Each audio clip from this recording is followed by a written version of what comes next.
Today I'm gonna talk about Warhammer Fest, Golden Demon, and how one of my entries got disqualified. Yeah, seriously. I'll get into that juicy drama around that and the Warhammer Fest soon, and trust me, I have a lot to say about Warhammer Fest, but first, where the hell have I been? The last month was kinda intense. I had to juggle some personal stuff as well as my studio setup, and of course I had to prepare for the Golden Demon. And in the end, all I managed to finish is this piece. Now that means that I was really looking forward to finally relax a little bit at the biggest Warhammer event of the year, except I didn't. Let me explain. Before actually talking about the Golden Demon, you know, the only thing that I actually care about, you might have heard some complaints about how Warhammer Fest was managed. That's better. The first thing, queues, or as normal people call them, lines. And yeah, lines were pretty awful. I think that I spent around 2 hours of waiting for stuff the first day, be it for the entrance, the food, the restroom, or the cabinets. Personally, this wasn't too bad for me because many people recognized me from my videos and wanted to chat or take a picture, and that was pretty cool, but for my friends that I came along with, it wasn't very fun. I don't have an exact recipe what to do with it, except maybe hire more people, I guess. But maybe it was also because there weren't as many activities as I imagined. Apparently in the past there used to be kiosks at every Warhammer Fest where you could chat to game designers and miniature designers as well as other specialists from Games Workshop. But this is no longer the case. It might be because Games Workshop wants to prevent any potential leaks from happening, and I kinda get that, but at the same time it would be really cool to chat with some game designers and miniature designers. Now I wanna emphasize this. Overall, I had a really good time at Warhammer Fest, and I didn't get bored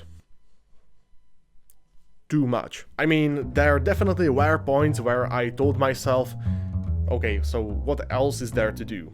But then someone approached me again and wanted to chat about my videos, take a picture, yada yada, and we were back to fun zone. But the rest of the gang that I came with, not so much. I think that this kind of event is much better if you have some kind of tournament along with it. Otherwise, coming for the full 3 days is a bit too long, considering that you can do all the activities in just one day. I mean, it wasn't exactly bad, but my expectations were certainly higher. And aside from waiting in lines, we had a chance to test out the new 10th edition 40K. Except I didn't, because there was an hour-long line. Then there was the hobby corner, which was pretty cool, but I didn't paint either because I need my own equipment and my own paints to paint properly. So after seeing all the stuff that Warhammer Fest had to offer, I spent majority of the time around the Golden Demon cabinets and talking to you guys. And talking to you was such a great experience. I wanna thank everyone who approached me for a chat or a picture.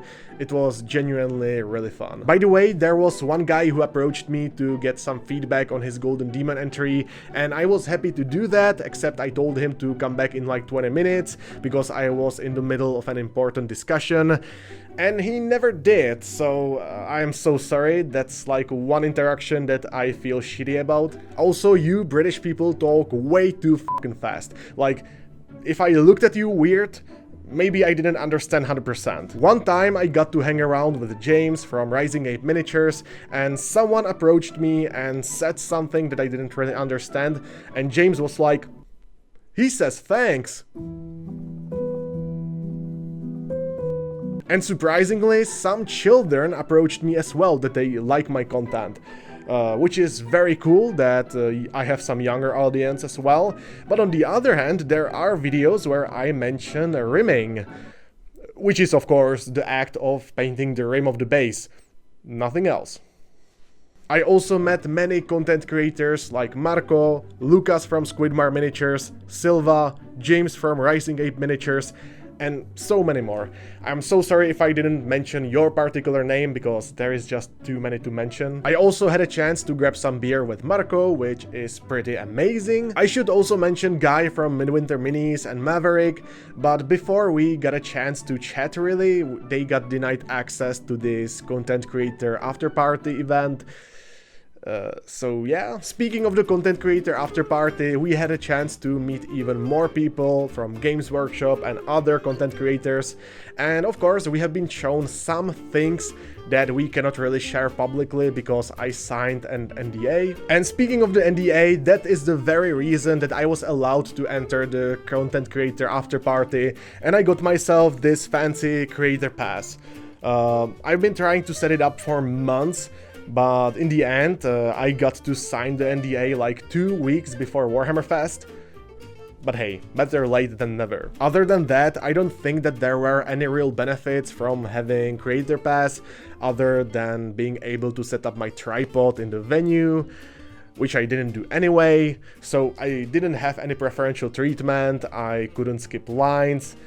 But at least there was the after party. And actually during the after party we got to check out the venue without any lines.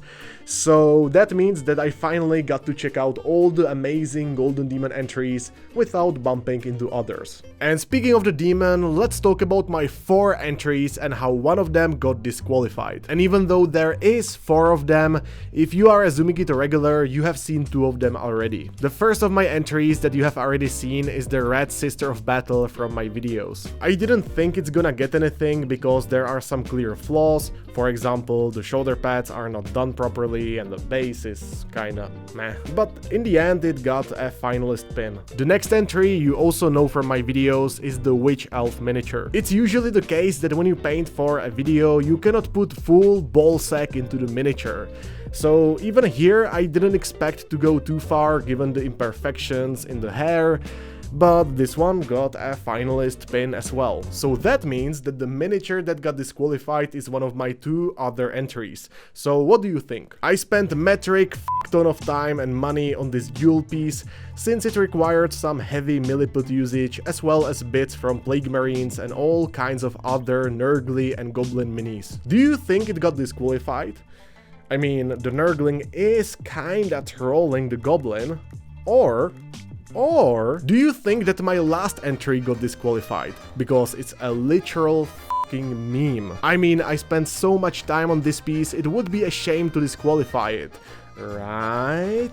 Well, Games Workshop does make some questionable decisions, but this is not one of them. Yeah, it was the joke entry. Apparently, Iron Father Pharaoh's making some pizza for his battle brothers is not respecting Warhammer intellectual property. And I kinda get it, but come on, let's have a little bit of fun. Since I knew from the start that this isn't gonna win anything, I am not really upset at GW, but it would be nice for more people to see it. So as I said, the rest of the entries got a finalist pin, so that's a total of 3 of them, which is a bit disappointing given that my Death Corp of Krieg Sergeant got a commended entry card last year. I really had my hopes up for this jewel piece because I put so much time and resources into it, but hey, that's life. Anyway, as I said, the overall experience was fine, although it might be because of you guys, because you were amazing, and maybe next year I would go for just like 2 days